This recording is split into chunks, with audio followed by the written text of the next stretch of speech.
Hello, नमस्कार। तो चलो जय श्री कृष्णा। चलो चलते हैं, यहाँ पे करते हैं आज की क्लास की शुरुआत। देखते हैं आज कौन कौन सा क्वेश्चंस है जो आपके एग्ज़ाम के पर्सपेक्टिव से इम्पोर्टेंट है। हर एक क्वेश्चंस का जितना भी डिटेल एनालिसिस होगा उसको ज़रूर से लिखा कीजिए, क्योंकि ज़रूर नहीं सवाल आपका वन लाइनर में ही आए। आजकल क्वेश्चंस जो है स्टेटमेंट के बेस पे ही आता है। ये जो पर्टिकुलर सेशन है आपके हर एग्ज़ाम को कवर करेगा, चाहे आप किसी भी एग्ज़ाम की तैयारी क्यों ना कर रहे हो। एनी एग्जामिनेशन मतलब एनी, जिसके अंदर SSC, banking, ND, CDS, everything is covered, CET सब कुछ होगा। तो जीएस और जीके करंट अफेयर एक ऐसा सब्जेक्ट है जो किसी भी एग्ज़ाम के लिए बदलने वाला नहीं है। चाहे आप कोई भी एग्ज़ाम दे रहे हो, वो जो फिक्स है वो रहेगा। तो चलो शुरुआत करते हैं यहाँ पे थॉट ऑफ डे के साथ, और उम्मीद करते हैं आप कॉपी और पेन रेडी रखिएगा, जिससे आपको डिटेल में नोट्स बनाने में कोई समस्या नहीं हो।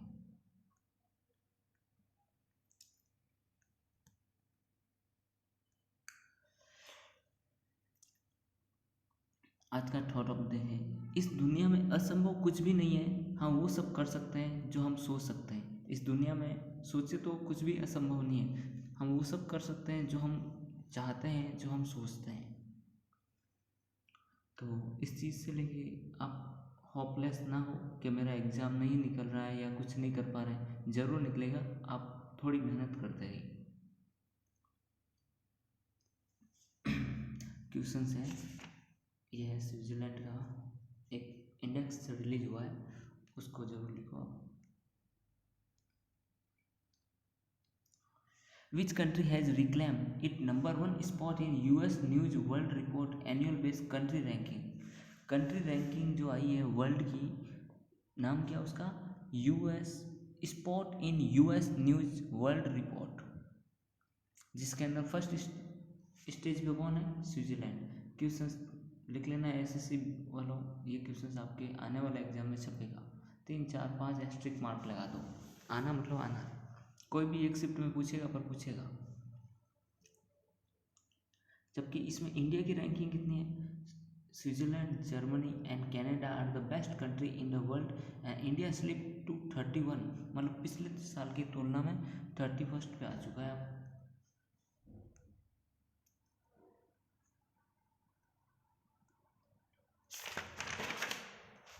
यूएस न्यूज़ की बात करें, यूएस न्यूज़ क्या है? एक तरह का एनुअल रिपोर्ट है, एनालिसिस कर लेते हैं। इसमें टोटल 50 कंट्री पार्टिसिपेट करते हैं, और ये इसका 7th एडिशन है। कौन सा? 7th एडिशन है। इसके 3 4 पैरामीटर होते हैं यूएस न्यूज़ में, मतलब इसको जारी करने के लिए। एक तो वहाँ की उस कंट्री इकोनॉमी देखी जाती है, उसका लाइफ देखा जाता है, ट्रांसपोर्टेशन देखते हैं, ओपन बिजनेस कैसा है। इन सब पैरामीटर के बेस पे क्या होता है, ये रिपोर्ट रिलीज़ की जाती है, और फिर देखा जाता है कि हाँ कोई भी लाइफ कंट्री है उसकी लाइफ एक्सपेक्टेंसी कैसी है, वहाँ पे लोग किस तरह से अपनी लाइफ को स्पेंड कर रहे हैं, उसके बेस पे ये न्यूज़ है।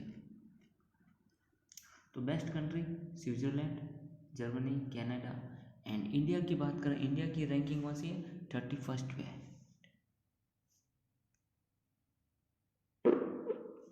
फिर बात करते हैं विपो। विपो वर्ल्ड इंटेलेक्चुअल प्रॉपर्टी ऑर्गेनाइजेशन है। ये कौन सी रिपोर्ट जारी करता है? ये करता है ग्लोबल इनोवेशन इंडेक्स। कौन सी? ग्लोबल इनोवेशन इंडेक्स, जिसके अंदर इंडिया की रैंक है 40। हेनले पासपोर्ट इंडेक्स, इसमें इंडिया की रैंकिंग कितनी है? 87। बात करते हैं एक्सपेंसिव सिटी। एक्सपेंसिव सिटी में किसका नाम है? वियना। ऑस्ट्रिया की कैपिटल है वियना, उसका नाम है वियना। और प्रेस फ्रीडम इंडेक्स, ये किसके द्वारा जारी की जाती है? ये पूछता है क्वेश्चन एग्जामिनर। एस्ट्रिक मार्क लगा दो 2 4। प्रेस फ्रीडम इंडेक्स किसके द्वारा रिलीज किया जाता है? रिपोर्टर विदाउट वोटर्स, और इसमें इंडिया की रैंकिंग है 150। फिफा का हेडक्वार्टर कहाँ देखने को मिलता है? जूरिच के अंदर। जूरिच कहाँ है? स्विट्जरलैंड। एंड बात करते हैं फीफा क्यों इंपॉर्टेंट हो गया। फीफा का अभी क्या हाल फिलहाल कतर दोहा में वहाँ पे फीफा का वर्ल्ड कप चल रहा है, इसीलिए फीफा इंपॉर्टेंट है। एग्जामिनर क्वेश्चन पूछ लेता है फीफा का हेडक्वार्टर कहाँ है? जूरिच में। फिर लिखा एल्प्स माउंटेन, ये कहाँ है? एल्स माउंटेन है यूरोप के अंदर, और यूरोप की जिसकी हाईएस्ट पीक का नाम क्या है, mount blank. Mount blank Europe के अंदर है। यूपीएससी वालों ध्यान से इस क्वेश्चंस को लिख लेना, क्वेश्चंस बनेगा आपके कहीं भी बने पर पूछ लेगा। रोजर फेडरर स्विट्जरलैंड से बिलोंग करते हैं ये, और 20 ग्रैंड स्लैम इन्होंने जीत लिया है, इसीलिए इनका नाम इम्पोर्टेंट है। 20 ग्रैंड स्लैम जीतने वाले एकमात्र खिलाड़ी कौन है, रोजर फेडरर। कहाँ से बिलोंग करते हैं, स्विट्जरलैंड से। ये लो रॉकेट लॉन्च हो रहा है। Indian army, India sign 2000 crore deal with Armenia to export made in India Pinaka rocket launcher ammunition. India to export Pinaka rocket launcher to Armenia for cost of कितने कॉस्ट है, एवरेज 250 मिलियन। ये चीज़ तो हो गई। अब बात करते हैं पिनाका। पिनाका क्या है, एक तरह का रॉकेट लॉन्चर है। एसएससी वालों इसको छाप के लेना, क्वेश्चन पूछेगा आपके। और यूपीएससी वालों डायरेक्ट पूछता है यूपीएससी के अंदर, पिनाका क्या है। पिनाका एक तरह का रॉकेट लॉन्चर है, ठीक है। या ये पूछ लेगा अभी इंडिया ने पिनाका की जो टेक्नोलॉजी है वो किसको ट्रांसफ़र की है, ये अर्मेनिया को। किसको, अर्मेनिया को। India export Pinaka rocket launcher Armenia. ये रॉकेट लॉन्चर है, 1 मिनट में धनाधड़ धनाधड़ रॉकेट ही रॉकेट दाग देता है। पिनाका रॉकेट लॉन्चर है, बट सबसे पहले ये कहाँ यूज़ किया गया, कारगिल की लड़ाई हुई थी ऑपरेशन विजय 1919 में, उसमें यूज़ किया गया था। पिनाका MK, इसकी रेंज होती है 38 किलोमीटर है वो, और इसकी स्पीड क्या पता है, 44 सेकेंड के अंदर 12 रॉकेट लॉन्च कर देता है एक साथ, दे धड़ाम धड़ाम। और अब तो नई टेक्नोलॉजी और आ गई, 44 सेकेंड में 72 रॉकेट लॉन्च कर देता, वो भी उसकी स्पीड कितनी, रेंज होती है एवरेज 45 किलोमीटर। और इसको लॉन्च करता है DRDO पोखरण से। और पिनाको को डेवलप किसने किया था, फर्स्ट कंट्री कौन है रॉकेट लॉन्चर में, रसिया। और ये जो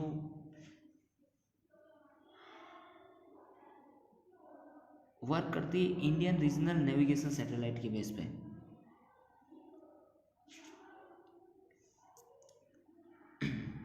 फिर एग्जाम में क्वेश्चन जैसे इस तरह से बनते हैं, on which date Sukhdev Bhagat Singh Rajguru were hanged 23 March 1931 को। डायरेक्ट क्वेश्चन पूछता है, ध्यान रखें इसे।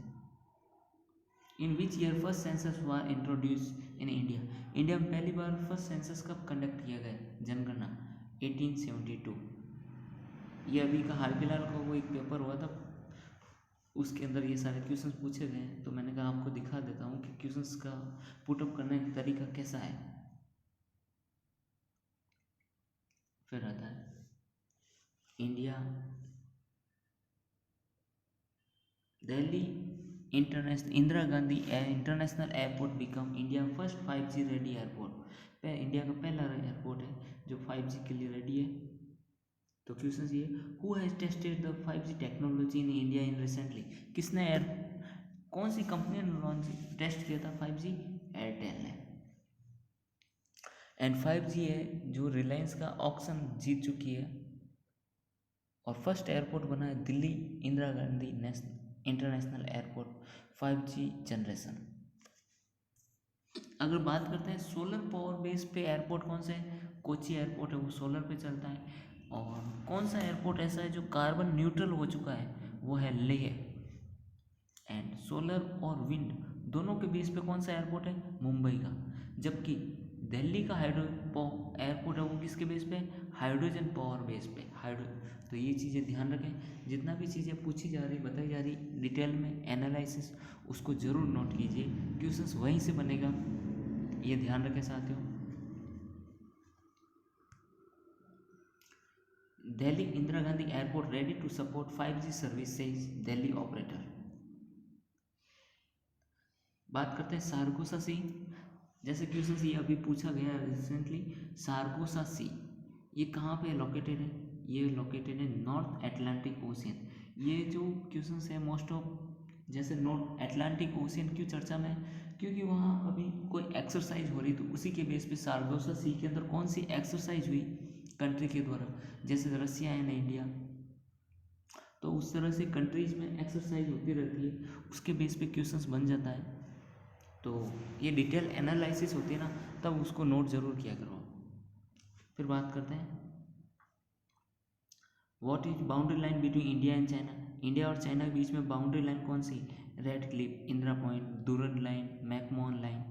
तो इंदिरा पॉइंट तो सबसे साउथेस्ट पॉइंट है, ये तो कटिया ऑप्शन, ई कटिया, बस ए और डी, इसमें से कोई एक लगाओ। फिर प्रोजेक्ट टाइगर कब आया था? जैसे स्टेटमेंट बेस पे क्वेश्चन इस तरह से आते हैं, जैसे कई बार मैं बताता हूँ आपको, प्रोजेक्ट टाइगर कब लॉन्च हुआ? 1973। नेशनल बायोडाइवर्सिटी डे 2020 की थीम क्या थी? थीम मैं हमेशा बताता हूँ कि building a share future for all life, तो थीम है वो जरूर लिखा गया। The project tiger is a tiger conservation program. तो इसमें से कौन सा सही है? 1, 2, 3 तीनों सही हो गए। तो स्टेटमेंट बेस्ड क्वेश्चंस ऐसे आते हैं, तो प्लीज़ कृपा करके आप लिखा कीजिए। अगर जो भी डिटेल में एनालिसिस करवा रहा हूँ उसको ज़रूर नोट कीजिए, आपको 100% क्वेश्चंस देखने को मिलेगा। फिर अभी 2-3 दिन पहले ही मैंने पढ़ाया था, कश्मीर के अंदर कारेवा साइल किसके लिए है? सेफ्रॉन के प्रोडक्शन के लिए, saffron. Which state in India is leading producer of thorium? Thorium के लिए कौन सा है? थोरियम सबसे ज़्यादा जियोलॉजी वाले सब जानते हैं, केरला। आ जाओ नेक्स्ट क्वेश्चन, पॉलिटिक्स। आज़ाद अनाउंस न्यू पॉलिटिकल पार्टी। लो एक और नई पॉलिटिकल पार्टी बन गई, कमी थी पहले से अपने यहाँ पे, बीजेपी, कांग्रेस, टीएमसी सब बन ही रखे थे, और नई बन गई है, आ जाओ पढ़ लेते हैं इनको। और ये कौन बना है? Farmer Congress leader Gulab Nabi Azad has announce his new political party. What is the name? Party का नाम क्या है? पार्टी का नाम है डेमोक्रेटिक आज़ाद पार्टी। ये कहाँ पे बनाई? जम्मू एंड कश्मीर के अंदर। गुलाब नबी वही है जो पहले कांग्रेस में थे, ऑपोजिशन के लीडर एज ए वर्क कर रहे थे राज्यसभा में, बट अब क्या इन्होंने कांग्रेस से रिजाइन दे दिया, तो अब इन्होंने खुद ने नई पार्टी बना दी। बट ये सीएम कब रहे थे, ये क्वेश्चंस बन सकता है आपके। ये जम्मू कश्मीर के सीएम रहे थे 2005 टू 2008। अब टोटल इंडिया के अंदर कितनी पार्टी है? पॉलिटिकल पार्टी की बात करें, 8 पॉलिटिकल पार्टीज है। कितनी है? 8, जिसमें आईएनसी इंडियन नेशनल कांग्रेस 1885 में बना था, सीपीआईएम ये 1964 की है, जबकि बीजेपी कब बनी थी? 1980 में, बसपा 1984, सीपीआई 1924, 25। इस तरह से टोटल मिला के 8 ऐसी नेशनल पॉलिटिकल पार्टीज है।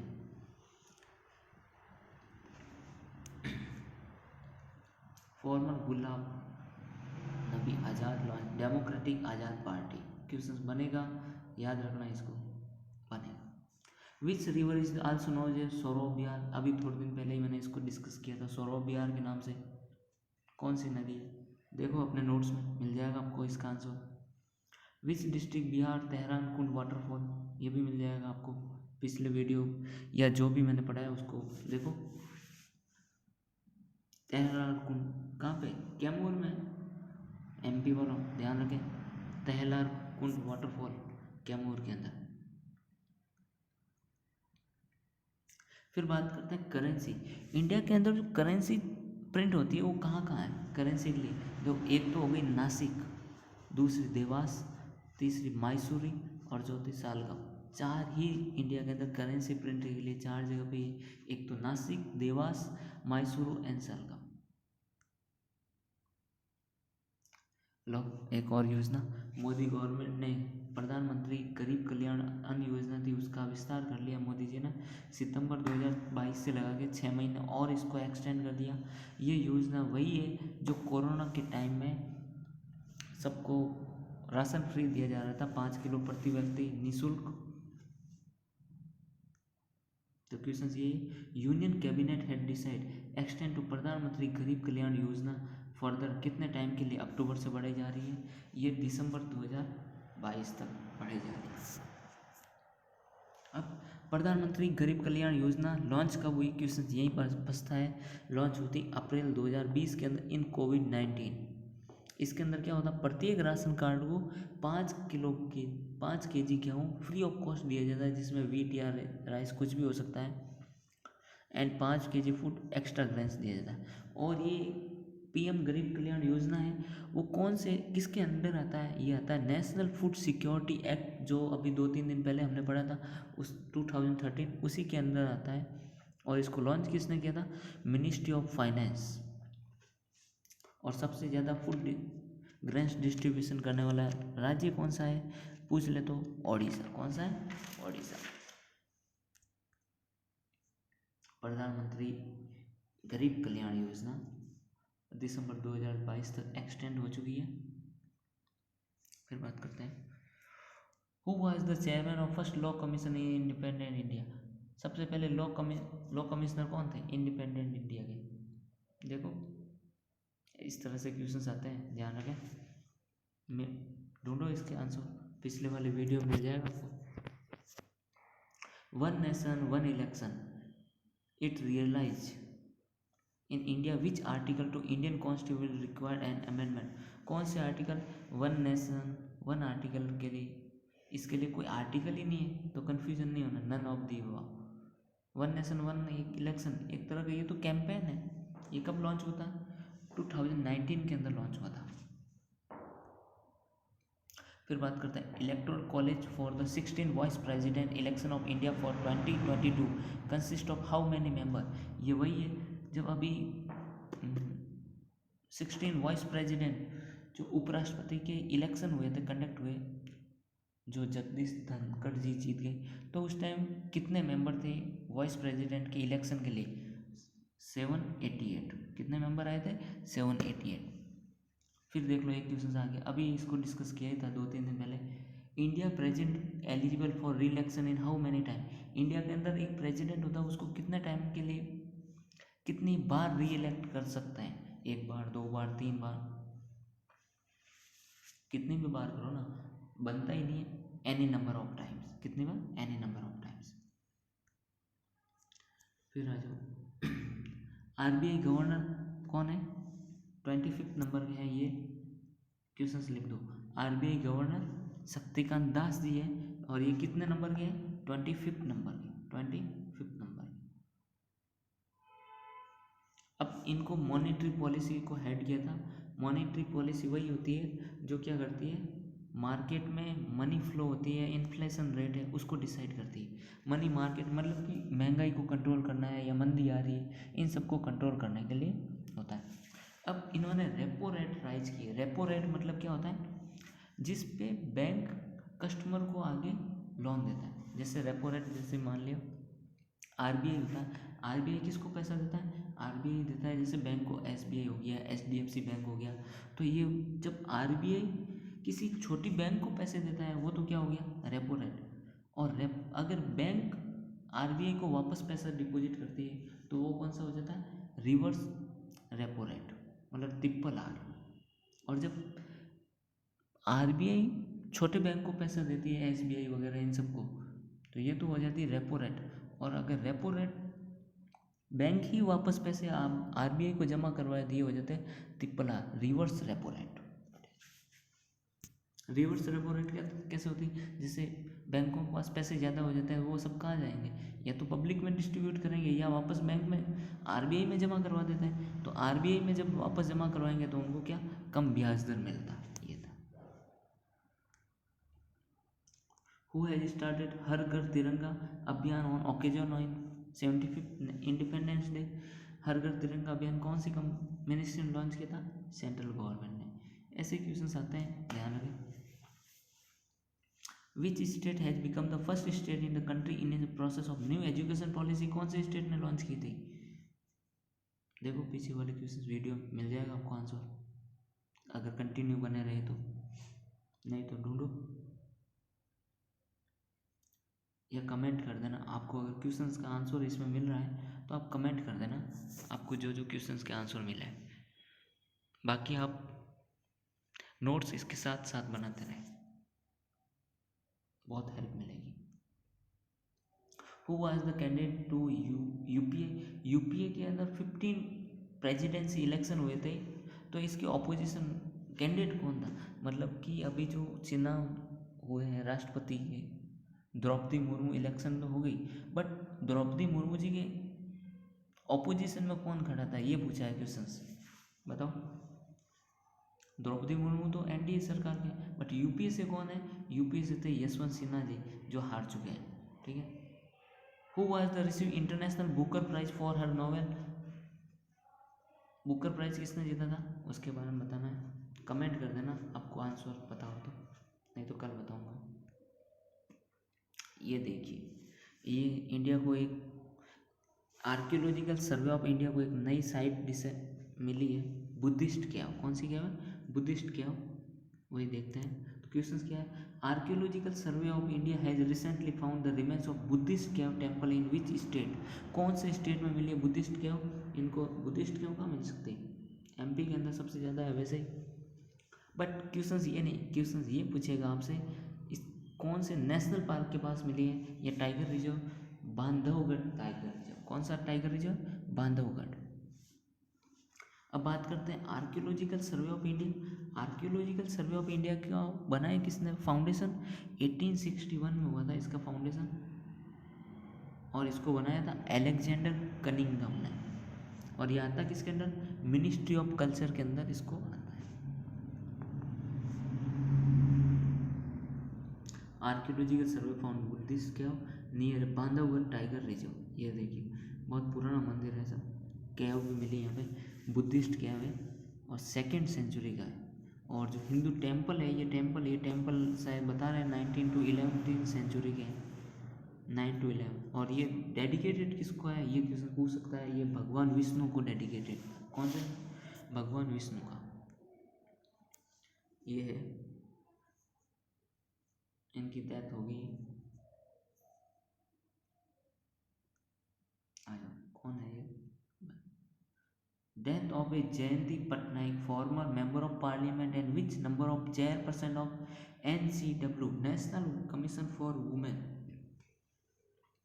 नेशनल कमीशन फॉर वुमेन के अंदर कौन से नंबर के चेयरपर्सन थे, ये फर्स्ट नंबर की, फर्स्ट फीमेल चेयरपर्सन ही थी, जो मतलब कि राष्ट्रीय महिला आयोग के अध्यक्ष थी, पहली नंबर की राष्ट्रीय महिला आयोग की अध्यक्ष कौन थी, जयंती पटनायक, इसका नाम तो हमेशा रहेगा इनका नाम। NCW national commission for women, ये फर्स्ट फीमेल चेयरमैन थी और ओडिशा से बिलोंग करती है। और NCW क्या है, एक तरह की स्टैच्यूरी बॉडी है और इसका हेडक्वार्टर कहाँ देखने मिलता है, दिल्ली में। और पूछा जाए अभी प्रेजेंट में इसकी हेड कौन है, इसकी प्रेजेंट में हेड है रेखा शर्मा जी, कौन है, रेखा शर्मा।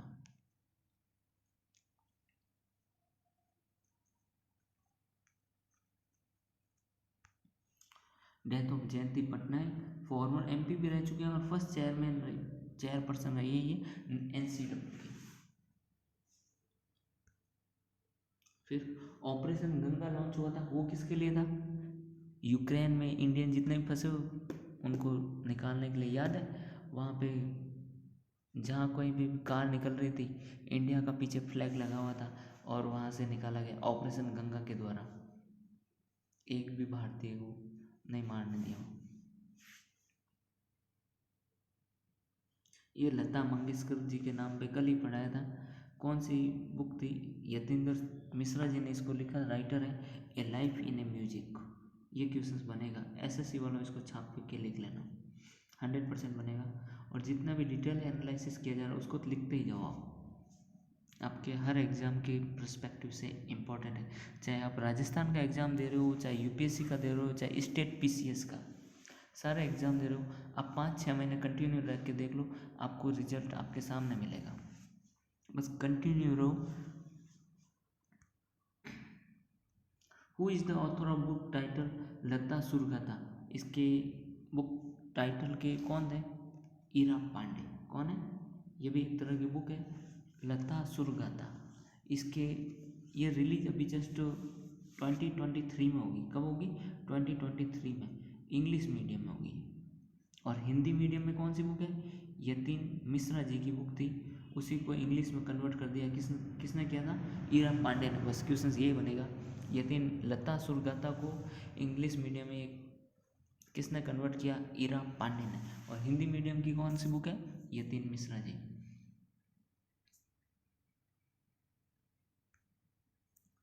फिर 64th national film award and मामी अवार्ड 2016 to 17 किसको मिला था? ईरा पांडे को ही मिला था। 64th national film award.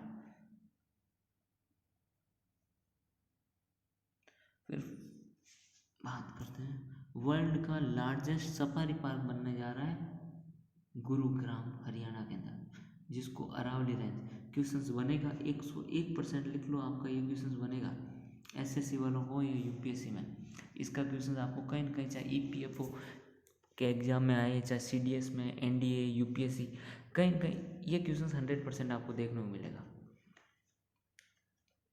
तो गुरुग्राम में मिला है, बनाया गया है वर्ल्ड का लार्जेस्ट सफारी पार्क, वो भी कौन से एरिया में? अरावली रेंज में।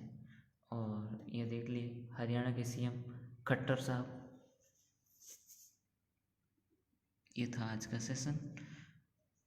प्लीज़ दोस्तों, जितने भी न्यूज एनालिसिस होती है उसको ज़रूर लिखा कीजिए। जो स्टैटिक जीके के क्वेश्चंस हैं वो कभी नहीं बदलने वाले, और इसी के साथ आपको धीरे धीरे डिटेल एनालिसिस में सारी चीज़ें याद भी हो जाएगी। और मैं रोज़ इसको रिवीजन के तौर पे भी आपको क्वेश्चंस बीच बीच में देता रहता हूँ। तो यही है, आप कंटिन्यू बने रहें, बीच में ना छोड़ें, कंटिन्यू नोट्स बनाते रहें।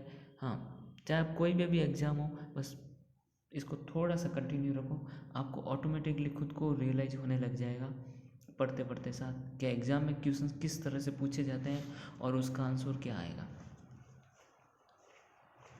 तो थैंक यू दोस्तों, और एक मेरा यही है आपसे रिक्वेस्ट, लाइक किया करें, सेशन को शेयर किया करें और सब्सक्राइब करें माई चैनल को RS जॉन। इसके अंदर आने वाले एग्ज़ाम के अंदर RS यूपीएससी के लिए जीएसआई जियोलॉजी की भी क्लासेज अपडेट हो जाएगी। यही कहना है मेरा कि आप कंटिन्यू रहे चैनल पे और थोड़ा मेरा सपोर्ट करें। जैसा भी हो, लाइक करें, वीडियो को शेयर करें, क्योंकि कंटेंट है उसको बनाने में भी टाइम लगती है, मेहनत लगती है। तो थोड़ा मेहनत किया है तो उसका आप ज़रूर फ़ायदा लें और मुझे भी इस चीज़ को सपोर्ट करें। आपकी सपोर्ट की ज़रूरत है, आपके एक बेल आइकन के दबाने से मुझे भी थोड़ा मोटिवेशन मिलता है। तो थैंक यू दोस्तों।